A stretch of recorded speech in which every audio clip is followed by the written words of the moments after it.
Yo, salut à tous, c'est Locan et bienvenue dans cette vidéo dans laquelle on va faire le bilan du Special Event de la Worldwide Developer Conference de 2023, plus communément appelée Keynote inaugurale, dans lequel Apple a enfin présenté son Apple Vision Pro, son casque de réalité augmentée, des ordinateurs, les nouveaux systèmes. On essaye de faire ça de manière assez condensée.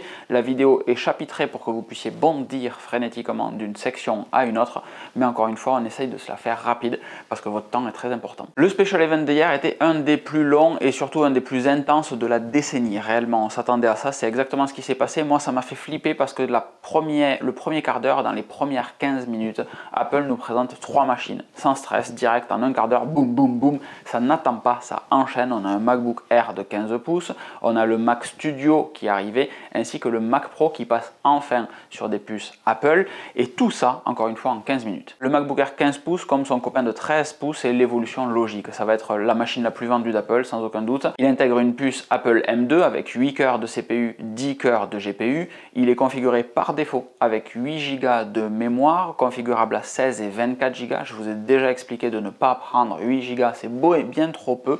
Partez sur 16 ou 24 Go si vous avez la possibilité. 16, c'est le sweet spot vraiment. Et la conf de base, elle est en 256 Go de SSD ou 512 Go de SSD configurable up to 2 Tera. La 256 Go, elle est à 1599 € et la 512 Go est à 1829 € quand vous êtes dans le configurateur. C'est les deux que vous avez directement. Mais moi, j'ai un petit souci avec ce MacBook Air 15 pouces parce qu'il pèse 1,56 kg alors que MacBook Pro de 14 pouces pèse lui 1,6 kg. Il est beaucoup plus puissant, l'écran est bien plus lumineux, c'est la vraie grosse différence entre un MacBook Pro et un MacBook Air. Les MacBook Air, la luminosité d'écran, 500 nits, c'est un peu juste pour si vous devez travailler en extérieur ou dans des endroits où il y a beaucoup de luminosité. Un MacBook Pro monte à 1000 nits et 1600 nits sur l'écran XDR, les fois où il va y avoir besoin d'afficher du contenu HDR. Donc là-dessus, sans rentrer dans les détails, la question se pose. Ensuite, on a le Mac Studio, le Mac Pro. Le Mac Studio, moi je le vois comme un mini Mac Pro maintenant, alors sauf si j'ai loupé quelque chose, ils ont exactement les mêmes configurations. C'est une puce Apple M2 Ultra à l'intérieur qui est configurable jusqu'à 196 Go de mémoire, un truc colossal comme ça, 8 Tera de SSD, etc. Évidemment, c'est très très gros, mais c'est dans tous les cas la même puce sur le Mac Studio que sur le Mac Pro. La différence fondamentale est que le Mac Pro garde son ancien châssis. Je pensais vraiment qu'Apple aurait modifier ça pour faire un truc un petit peu plus petit, posable sur un bureau, genre 3 fois la taille ou 4 fois la taille d'un Mac Studio actuellement, garde son ancien châssis. Pourquoi? Puisqu'on va pouvoir mettre des cartes PCI Express de 4e génération à l'intérieur pour favoriser l'évolutivité tout simplement de ce matériel. Mais en dehors de ces cartes-là, selon moi, c'est exactement la même machine, une qui est petite, portable, non upgradable, enfin portable entre guillemets, transportable, et une autre qui est vraiment une grosse tour pour les gros bourrins qui ont besoin de slots PCI Express. Apple a quand même fait mention de l'intégration de la carte Afterburner dans le Mac Pro, alors que précédemment c'était une carte, maintenant c'est intégré à la puce M2 Ultra. Est-ce que c'est intégré à la puce M2 Ultra que sur le Mac Pro ou également sur le Mac Studio? J'ai été très feignant, j'ai pas cherché cette information. Si vous l'avez, vous la jetez dans les commentaires. Et pour la suite de cette vidéo, on va parler beaucoup de systèmes d'exploitation, iOS 17, macOS Sonoma, watchOS 10, etc. Il y a quelques trucs qui moi m'ont marqué. Le premier point, c'est que Apple n'a pas fait mention d'intelligence artificielle. Et je trouve ça génial parce que c'est de la grosse connerie en parlant simplement de parler d'intelligence artificielle tout le temps. On ne fait que du machine learning aujourd'hui. Quand Google, etc. fait son Google I.O. et dit 200 fois intelligence artificielle, non les gars, c'est du machine learning exclusivement et Apple reste dans la stricte vérité là-dessus, j'apprécie énormément. Ça ne changera pas beaucoup pour le commun des mortels, mais réellement de ne pas parler d'intelligence artificielle, mais de rester sur du machine learning, ce que sont les nouveautés présentées depuis quelques temps, c'est très très bien. On a également une modification, le terme intelligence artificielle n'est jamais évoqué. On a une modification de Siri qu'on va pouvoir appeler en disant juste Siri fais ceci et plus besoin de dire dis fais ceci. On va pouvoir ensuite enchaîner les requêtes, par exemple Siri allume la lumière et allume la musique par exemple. Je suppose que ça marchera. Dans les démos on n'a pas le et de liaison, on a boum boum, 2 requêtes qui s'enchaînent. À voir comment ça fonctionnera, je suis très curieux de voir ça. Mais pour le coup, même si on ne parle pas d'IA et même si on touche très peu à Siri, j'aurais vraiment attendu, je m'attendais vraiment à avoir une mise à jour de l'application de notes, des rappels, etc. avec du Siri Intelligence dedans, avec réellement quelque chose en plus qui ferait que on aurait de la proactivité sur pas mal d'actions. Il y a un petit peu plus sur tous les systèmes, mais c'est pas, on est une année où on a parlé de ChatGPT tout le temps et on n'a pas un Siri qui sait faire des trucs bien plus révolutionnaires que lancer un minuteur pour faire cuire des pâtes par exemple. Je grossis un peu le trait, me jugez pas, c'est volontaire, j'essaye un petit peu de vous secouer parce que c'est super important dans les vidéos d'avoir un taux d'engagement important, d'avoir des petits pouces, ça c'est pour vous, des commentaires, et que des gens s'abonnent. Par exemple dimanche là on va faire un test global de tout le matériel Sonos versus des HomePod de deuxième génération. Donc si c'est un truc qui peut vous intéresser, abonnez-vous, activez les petites cloches parce que dimanche la vidéo, franchement, elle me prend 30 heures à faire, j'espère que vous serez nombreux à la regarder. Et on attaque avec iOS 17. Alors vous m'en voudrez pas, j'ai pris des notes parce que franchement il y en a partout. On a la possibilité de définir son contact poster, un petit peu la même chose que quand vous définissez votre avatar et que vous choisissez de le partager avec les personnes qui vont vous écrire, vous envoyer des messages, etc. Là c'est la même chose, un contact poster c'est tout simplement le fond d'écran qui change à chaque fois que vous appelez quelqu'un. Et bien ce fond d'écran là est lié à votre fiche contact et va pouvoir être transmis de la même manière que vous transmettez votre avatar, prénom, nom à quelqu'un à qui vous envoyez un message. On a la notion de messagerie live que je trouve géniale. Je ne sais pas si ça sera disponible chez nous en France, en Europe, ou si c'est réservé aux États-Unis ou à certains opérateurs, mais la messagerie live, quand vous appelez quelqu'un, le texte va être automatiquement retranscrit sur votre écran d'accueil en même temps que la personne est en train de laisser le message. Donc si vous êtes en réunion par exemple, que vous ne savez pas si vous devez décrocher ou que vous êtes en train de bosser, vous pouvez lire ce que la personne est en train de dire sur votre répondeur au moment où elle le fait. On a également les messageries vocales entre guillemets pour FaceTime. Vous appelez quelqu'un pour lui montrer que vous avez acheté un nouveau truc absolument fabuleux. Dans la vidéo, il y a un chien qui fait des conneries, etc. Eh bien, vous pouvez maintenant laisser un message dans FaceTime vidéo si la personne n'a pas décroché. Parce que souvent, quand on fait un FaceTime, c'est juste pour montrer « Hey, regarde, je suis en train de faire ça ». Et là, vous pouvez laisser ça en message. C'est cool ça. On a une autre fonctionnalité anti-égoïste qui est la conversion des messages vocaux en texte. Et ça, c'est génial. Les messages vocaux, c'est un fléau en 2023. Les gens qui vous envoient des messages vocaux, maintenant, dans Messages, seront retranscrits en dessous en texte. Trop bien, est-ce que ça sera disponible en français ou limité à de l'anglais ou à des régions du monde? Aucune idée, ça n'a pas été précisé. J'ai donc bon espoir que ça arrive chez nous. On va avoir aussi un clavier plus intelligent qui va corriger davantage les fautes, etc. Et c'est ça, sur ces sujets-là où je m'attendais vraiment à un peu de Siri Intelligence, peut-être que c'est noyé là-dedans, mais on va avoir un clavier qui, encore une fois, va pouvoir corriger ces différentes fautes, va pouvoir continuer des phrases quand vous terminez, je te souhaite le plus meilleur, etc. Et ça va apprendre en fonction de tout ce que vous allez écrire sur votre téléphone, sur votre Mac, sur votre iPad, c'est synchronisé avec votre compte iCloud et ça va donc apprendre de vous et de vos blagues parfois douteuses, ça risque d'être très drôle pour moi, pour compléter automatiquement la fin de vos messages. Ça, c'est très cool, ça peut faire gagner beaucoup de temps. On a des widgets interactifs qui arrivent dans iOS 17, c'est-à-dire que quand vous avez un widget sur votre écran d'accueil, mettons un widget musique, actuellement vous cliquiez sur le widget et ça ouvrait l'application musique. Maintenant de cliquer sur le widget, si vous cliquez sur une jaquette, ça va peut-être lancer la musique directement de cet album.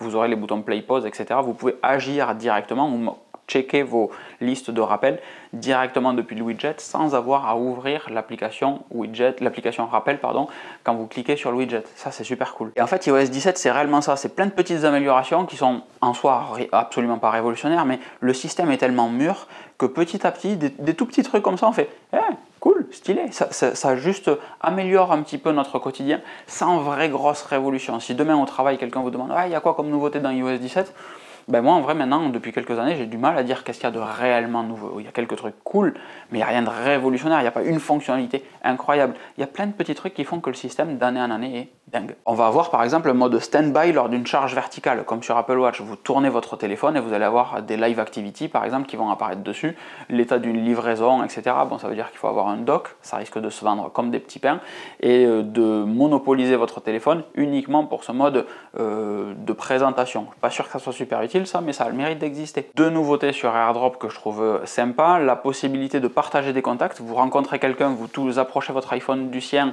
et pouf, ça marche aussi avec les Apple Watch et ça va proposer de partager automatiquement votre fiche contact avec la personne d'en face, etc. Chacun clique sur partager, plouf, il y a une animation sur les écrans qui s'inverse et la fiche contact part de l'autre côté. Beaucoup trop cool. Vous faites un AirDrop avec quelqu'un, vous partagez des photos, des vidéos, peu importe.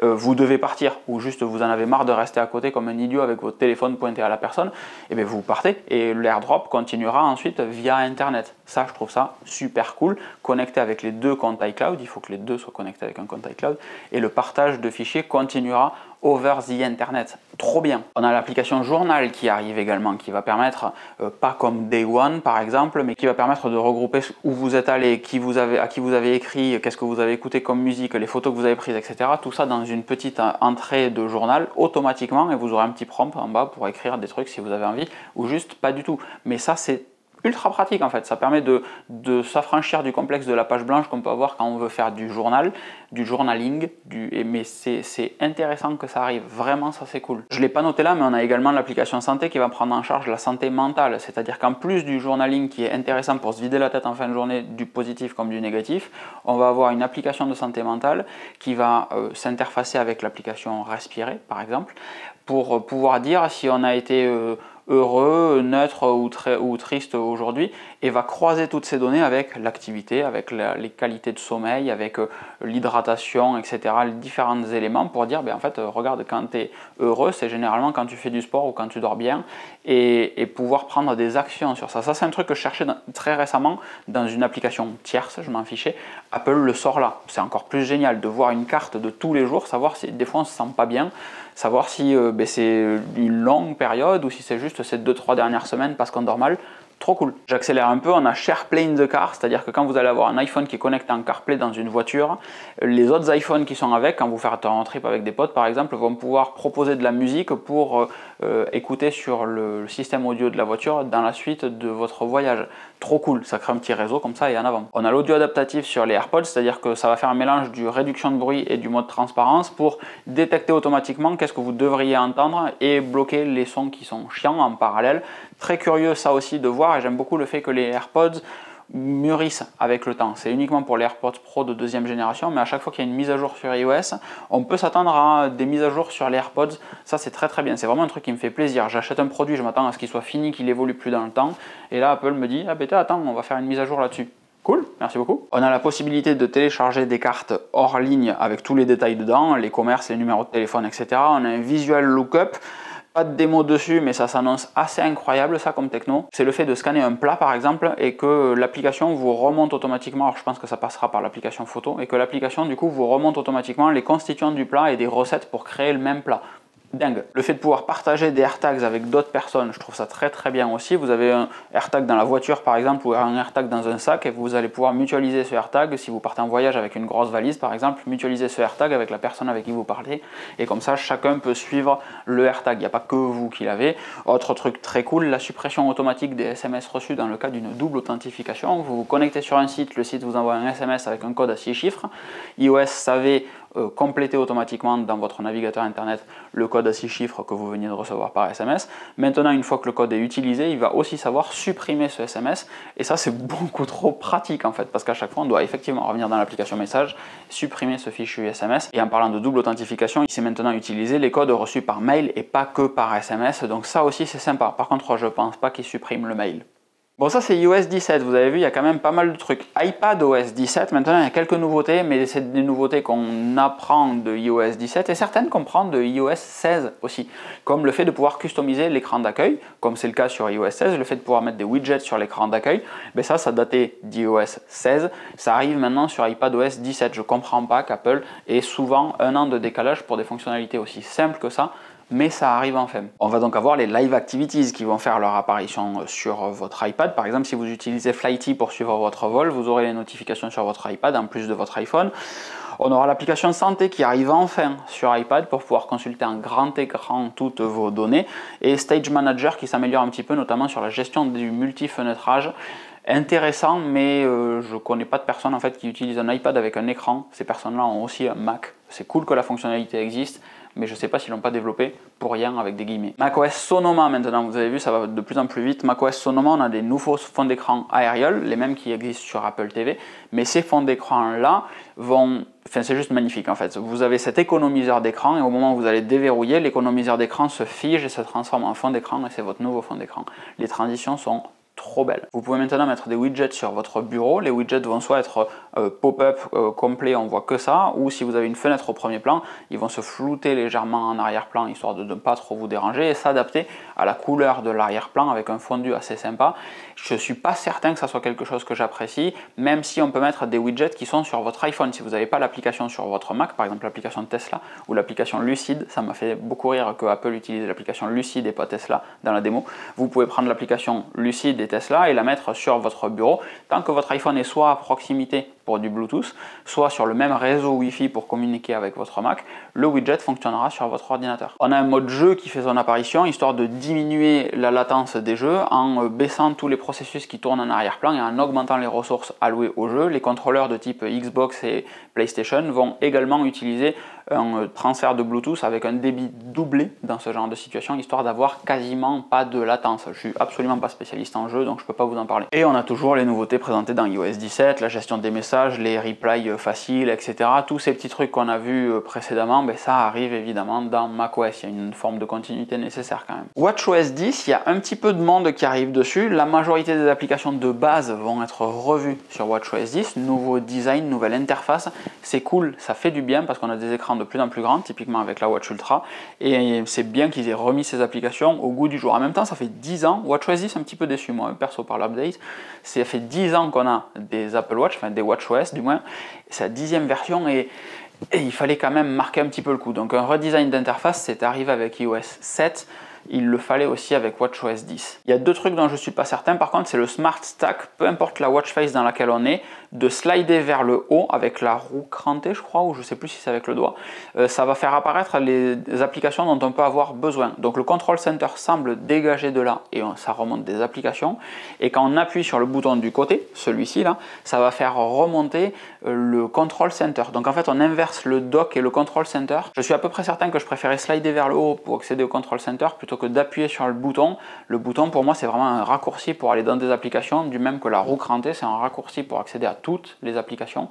Je ne suis pas sûr du tout de ça, il faudra voir à l'usage. Et s'il n'était pas clair que Apple venait chasser dans le jardin de Garmin, Suunto, Polar et tous les autres, maintenant on a la gestion des capteurs de puissance en vélo via Bluetooth et la montre entre le capteur de puissance et la fréquence cardiaque à un instant donné va savoir calculer votre FTP algorithmiquement. Ça c'est prodigieux, ils sont trop forts pour ça. Apple, ils ont une base de données incroyable et un machine learning de dingue pour donc du coup proposer votre FTP et ne plus avoir le FTP. Pour ceux qui ne connaissent pas, c'est la puissance que vous êtes capable de déployer pendant 1 heure de vélo. Donc c'est un rythme que vous êtes capable de pouvoir garder sans trop de soucis. Et ce FTP là va être utilisé pour définir vos zones d'entraînement avec votre Apple Watch. Donc beaucoup trop cool, plus besoin de faire des tests dans tous les sens. On fait généralement un test de 20 minutes et on utilise un petit pourcentage pour trouver le FTP sur 1 heure, parce que 1 heure à balle, c'est juste très compliqué si on n'a pas de home trainer par exemple. Mais ça c'est plutôt sympa, et en plus de ça, on a le fait que l'iPhone puisse se transformer en affichage de compteur, c'est-à-dire que quand vous lancez une activité de vélo sur votre Apple Watch,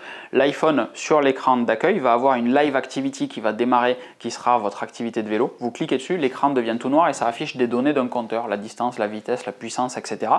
Et au lieu d'acheter un compteur de vélo pour les recreational cyclists comme moi, on aura juste à avoir un support de vélo qu'on met sur le centre, chose que j'ai déjà, que ce soit chez Peak Design ou chez Quadlock par exemple. Vous venez mettre votre téléphone dessus et vous avez toutes les informations en face de vous, plus besoin de regarder votre montre périodiquement pour savoir ce qu'il se passe. En randonnée, l'application boussole de l'Apple Watch, elle va savoir faire deux trucs intéressants, enfin un truc intéressant, elle va savoir noter la dernière fois que vous avez eu du réseau sur votre petit breadcrumbs là, la dernière fois que vous avez eu du réseau et la dernière fois que vous avez pu passer un appel SOS, alors via satellite ou via n'importe quel opérateur. Ça c'est très bien d'avoir directement ça, plus besoin de se dire ah ben il faut que je reparte super loin, etc. Vous avez toutes ces informations toujours à votre poignet et ça tourne en arrière-plan. Très cool. On va avoir aussi une carte topographique qui va faire son apparition en randonnée, et Apple semble proposer maintenant dans l'application en randonnée, dans l'application Maps et cette carte topographique, le fait d'avoir des différentes topos, littéralement, de rando. Donc les distances, le temps, la difficulté, etc. sont directement affichés dedans. Est-ce que ça sera limité aux US ou pas? Est-ce que ça passe par Apple uniquement comme les guides dans Apple Maps? Ou est-ce que n'importe quelle application que vous avez, par exemple Visorando ou Topo, je sais pas quoi, va s'interfacer avec et pouvoir proposer des sorties dedans? Je ne sais pas, mais Apple joue vraiment dessus et ça me conforte dans mon idée de proposer une chaîne dédiée au voyage, aux randonnées, au sport. Vous en saurez très rapidement davantage. Truc très cool, alors que je prépare un marathon, vous aurez davantage d'informations sur cette nouvelle chaîne justement. L'application Training Peaks et d'autres applications vont pouvoir proposer les entraînements que vous avez constitués chez elles directement dans l'application Workout, entraînement je crois en français, le machin jaune là, pour avoir directement tous vos entraînements dedans. Actuellement c'est une plaie de faire un entraînement avec l'application entraînement de l'Apple Watch. Là, tous les trucs les plus compliqués que vous pouvez avoir fait dans votre plan d'entraînement sur Training Peaks vont automatiquement se synchroniser avec votre montre. Vous cliquez dessus, vous avez un workout qui est déjà prévu et roule ma poule. Trop génial ça. Et sur la partie santé, qui n'a rien à voir avec tout ce que je viens de vous dire, on va avoir l'analyse du temps passé à l'extérieur via le capteur de luminosité et la détection de l'ensoleillement. Très cool pour à nouveau croiser avec la santé mentale qu'on évoquait précédemment.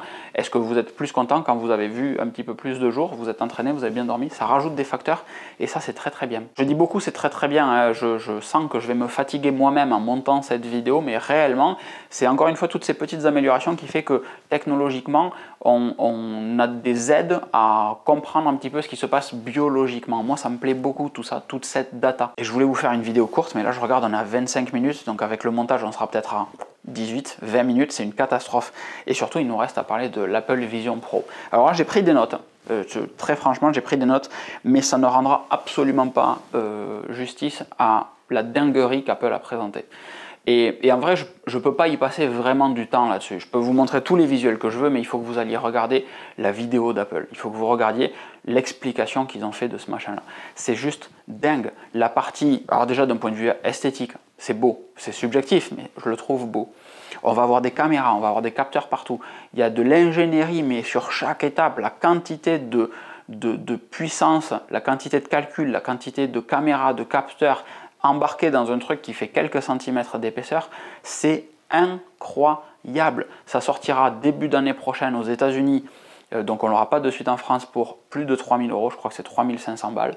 Mais l'attention au détail est colossale. On a les ombres portées sur les fenêtres que l'application va afficher. On va avoir des ombres portées pour avoir davantage de réalisme. On va avoir une batterie externe qui se fixe par du MagSafe. Enfin, c'est colossal. À l'intérieur, on a une puce M2 pour la puissance d'affichage, on va avoir une puce R1 pour le temps réel en réalité de calcul de toutes les caméras, tous les capteurs, etc. La coordination de tout ça, le chef d'orchestre, c'est la puce Apple R1 qui n'existait pas jusqu'à maintenant. On a sur chaque œil 23 millions de pixels, c'est-à-dire plus de pixels qu'une télé 4K au niveau de chaque œil. Sur la taille d'un timbre-poste, le taf sur l'AMOLED a été colossal. Et je suis très fan que sur la partie calcul, Apple ait vraiment fait du privacy by design sur ce truc-là également. C'est-à-dire que quand on suit votre œil, l'application qui est affichée ne sait pas où regarde votre œil. C'est ultra privé, ultra sensible. C'est la même chose que si quand vous bougez votre souris, l'application que vous avez utilisée savait où vous allez cliquer et quel temps vous passez. Sur du web, on sait le faire, ça, mais sur une application, ça ne marche pas. Et Apple a fait la même chose, c'est-à-dire que c'est le système qui va analyser l'œil et au moment où vous validez le clic à un endroit, il y a juste la position du clic, comme le curseur de votre souris, qui est transmis à l'application pour qu'elle clique à cet endroit. Et ce genre de petits détails, ça fait une grosse différence sur la notion de vie privée. Après, il y a évidemment des moments gênants où on a des personnes qui sont tranquillement socialement avec des personnes sur leur canapé, avec leur masque sur la tronche alors que l'autre ne l'a pas, juste parce que le masque c'est afficher les yeux, c'est reconstruire des yeux, pareil, ils n'y sont pas, on ne les voit pas, mais il y a un écran qui va virtualiser ce que vous seriez dessous, un petit peu comme un masque de plongée. Ça, c'est juste cette technologie-là est dingue. Quand vous prenez le masque, vous vous filmez, le masque fait une cartographie 3D de votre visage, et quand vous portez le masque, alors que vous n'avez juste que des tout petits écrans en face des yeux, donc tout est totalement opaque, l'extérieur du masque reconstruit votre visage pour que les personnes en face vous voient, entre guillemets, à travers ce masque, alors que il n'y a rien, c'est opaque, c'est juste un écran qui est là pour faire comme si vous étiez là. C'est délirant, réellement regarder cette vidéo d'Apple.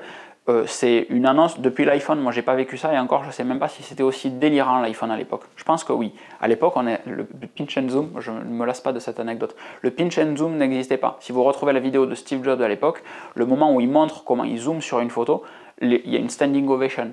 Les gens se lèvent et applaudissent et font wouh, c'est incroyable, parce que réellement ça n'existait pas du multitouch à l'époque. On est à peu près à ce niveau-là. Moi quand ils ont fait la démo hier, réellement à chaque étape de la démo, je me suis dit non mais c'est faux, c'est pas vrai, ça n'existe pas. C'est tellement en avance sur tout ce que j'ai pu voir que mon cerveau ne le comprend pas. Même aujourd'hui, je ne le comprends pas. Il va falloir que je regarde à nouveau les vidéos d'Apple. Donc, je ne fais pas plus long parce qu'en vrai, ce que je dis, ça ne sert à rien là. Je vous laisse mettre dans les commentaires ce que vous avez pensé de cette conférence, réellement. Et c'est un échange. Moi, je lis tous vos commentaires. Donc, partagez, échangez. Je suis là avec vous, on discute, etc. Et qu'est-ce qu'on pense du futur d'Apple et de tout ce qui va sortir ces prochains mois. Moi, je suis très hypé. WatchOS 10, dès que ça arrive en bêta publique, je le mets sur la montre justement pour avoir mes entraînements dessus. J'espère que Training Peaks arrivera très rapidement aussi. iOS 17 obligatoirement. Mais n'hésitez pas à partager ce que vous avez pensé de cette Worldwide Developer Conference. Encore une fois, si cette vidéo vous plaît, petit pouce. Si vous n'êtes pas abonné, abonnez-vous. On va parler majoritairement de tech. C'est pour ça que je veux faire une chaîne sport, voyage, etc. sur le côté. Dimanche, on teste du Sonos, mais tout le Sonos Arc enceinte satellite, caisson de basse, chacun indépendamment, etc. versus les HomePod. Je me fais chier comme un rat mort sur cet article, mais il vaut le coup, donc abonnez-vous et venez dimanche. Et en dehors de ça, j'ai juste à vous faire des grosses bises, à vous souhaiter une excellente fin de journée. Je voulais faire une vidéo rapide, j'ai fait le plus vite possible, mais on est quand même pas loin de la demi-heure, donc sorry but no sorry. Des bisous et à très vite. Ciao ciao.